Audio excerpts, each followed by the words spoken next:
আসসালামু আলাইকুম everyone. So welcome back. আশা করছি সবাই ভালো আছেন। তো আজকে আমরা কথা বলবো অ্যাডোব ইলাস্ট্রেটর নিয়ে। তো অ্যাডোব ইলাস্ট্রেটর কি, আমরা সেটাকে ওপেন করে দেখি। সফটওয়্যারটা কি, আমরা তো সেটা কিছুই জানি না আশা করছি। তো এটা আমার অ্যাডোব ইলাস্ট্রেটর। তো এখানে আমাদের বিভিন্ন অপশনস আছে, আমরা দেখতে পাচ্ছি বাহ, এখানে তো অনেক কিছু আছে। তো আমরা কি কি একটু এখন ঘুরে ঘুরে দেখি। ভালো কথা। তো এখানে দেখেন একটা রিসেন্ট ট্যাব আছে। তো এখানে আমি আগে যা যা কাজ করেছি, এই যে আমার নিজের চ্যানেলের কাজটা আমি করেছি এখানে। তো এইটা আছে। তারপর ধরেন এই যে এখানে বিভিন্ন লেটার আছে, পোস্ট কার্ড আছে, কমন আছে, আইফোন 10 আছে। তো এগুলো কি? এগুলো আমাদের বিভিন্ন ধরনের টেমপ্লেট। তো টেমপ্লেট জিনিসটা কি? টেমপ্লেট জিনিসটা হলো গিয়ে আপনি যে জায়গাটায় কাজ করবেন, যে জায়গাটা আপনি কাজ করবেন সেটা হলো আপনার আর্টবোর্ড। তো আর্টবোর্ডের যে একটা মানে সাইজ থাকে ওটা আমাদের টেমপ্লেট। তো আমরা একটু ভিতরে গেলে আরও ভালোভাবে দেখতে পারবো আশা করি।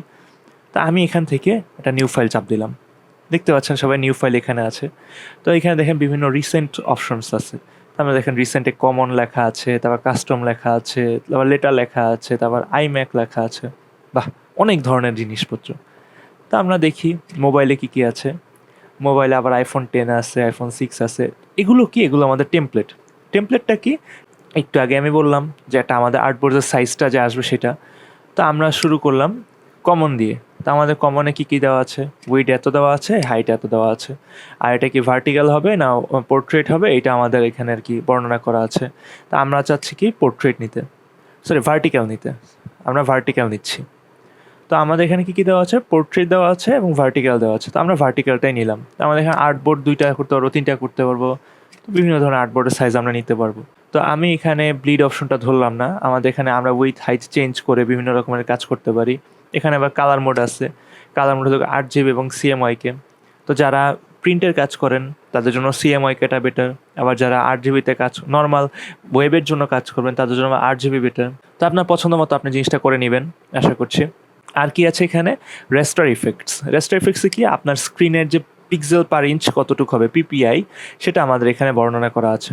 তো আমি স্ক্রিনই নিয়ে রাখলাম, আমার এখনও হাই পিপিআই এর কোনো প্রয়োজন নেই। তো আমার স্ক্রিনে যতটুকু পিপিআই আছে সেটুকুই হবে। সবচেয়ে লো 36, আমি 36টাও নিচ্ছি না, আমার স্ক্রিনেরটাই আমি নিচ্ছি। আর এখানে একটা মোর অপশন আছে।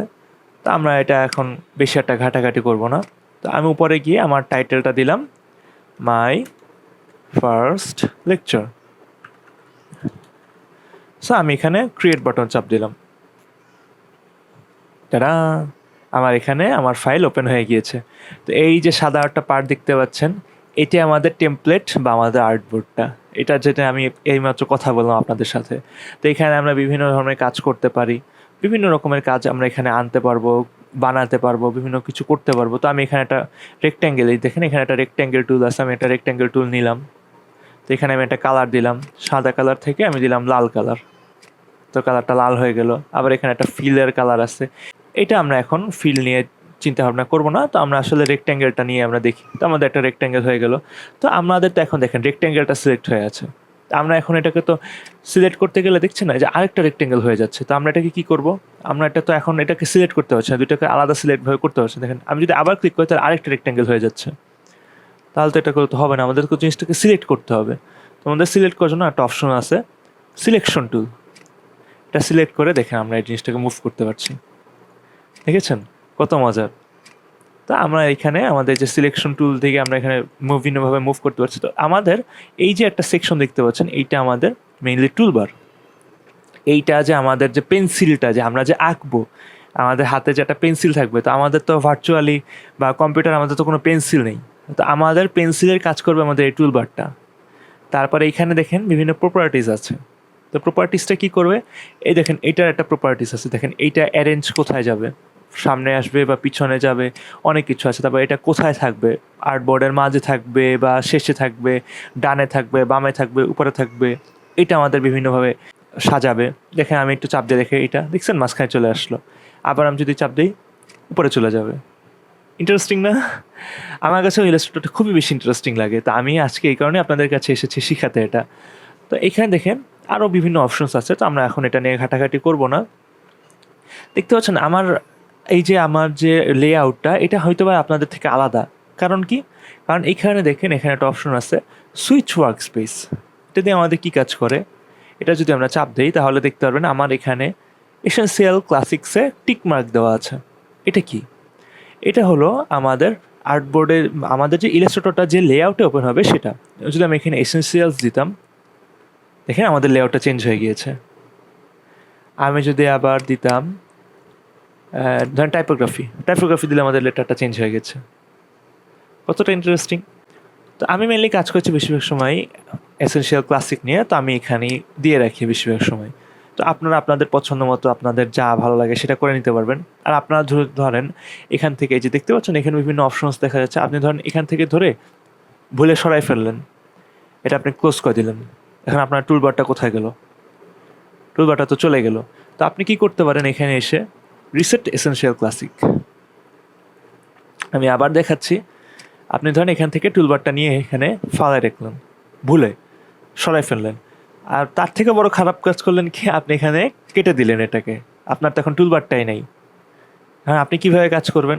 তা আপনার জন্য তো খুব বড় একটা বিপদ হয়ে গেল। তো এটার জন্য সলিউশন কী হবে আমাদের, এই যে আমাদের ওয়ার্ক স্পেসটা আছে এখানে এসে এই যে রিসেট এসেনশিয়াল ক্লাসিক এটা চাপ দিলে দেখেন আমাদের টুলবারটা আবার চলে আসছে।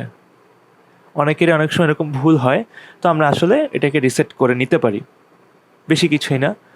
তো এখানে আমাদের আরও অপশনস আছে, তো আমরা এই জিনিসগুলো ধরে দেন আমি এই যে ড্র্যাগ করে সবগুলো সিলেক্ট করে ব্যাকস্পেস চাপ দিলাম, ডিলিট হয়ে গেল। কতটুকু ইন্টারেস্টিং। তো আমাদের এখানে দেখেন যে আর্টবোর্ড আছে, তো আমি আর্টবোর্ড নিয়ে আমি আপনাদের সাথে কথা বলেছিলাম যে বিভিন্ন ধরনের আর্টবোর্ড আমাদের আছে। আমরা বিভিন্ন ধরনের আর্টবোর্ড বানানোর সময় আমরা যখন ফাইলটা ওপেন করেছিলাম তখন আমাদের আর্টবোর্ডের সংখ্যা আমরা বলেছিলাম যে আর্টবোর্ড কয়টা নিব, কী নিব, সেটাও আমরা এখানে চেঞ্জ করতে পারি। দেখেন এখানে আমাদের এখানে আর্টবোর্ড একটা আছে। তো আমি এখানে জুম আউট করেছি অল্ট দিয়ে। তো আমি এটা পরের ভিডিওতে ইনশাল্লাহ আপনাদের বলবো শর্টকাটগুলো নিয়ে। তো ধরেন আমি আরেকটা নতুন আর্টবোর্ড তৈরি করতে যাচ্ছি, তো এখানে চাপ দিয়ে ধরে দেখছেন এখানে টান দিচ্ছি, ড্র্যাগ অ্যান্ড ড্রপ, আমার নতুন একটা আর্টবোর্ড তৈরি হয়ে গিয়েছে। এটা আবার কি আর্টবোর্ড 2। আবার দেখেন আমি এটা ধরে মুভও করতে পারছি। কতটুকু ইন্টারেস্টিং জিনিসটা। তো আমি চাইলে এটাকে আবার ডিলেটও করে দিতে পারি ব্যাক স্পেস চাপ দিয়ে। ঠিক আছে, তো আমরা আসলে এখন আর্টবোর্ড নিয়ে কাজ করব না। তো আমরা জাস্ট আপনাদের একটা ধারণা দেওয়ার জন্য আমি জিনিসটা দেখালাম। আমি যে বিভিন্ন শর্টকাটে কাজ করতেছি, তো এগুলো নিয়ে আমার সামনে ভিডিও আসতেছে ইনশাল্লাহ। তো আজকের এই ভিডিওতে এইটুকুই থাকবে। আপনারা আশা করি ভালো থাকবেন, সুস্থ থাকবেন। আসসালামু আলাইকুম।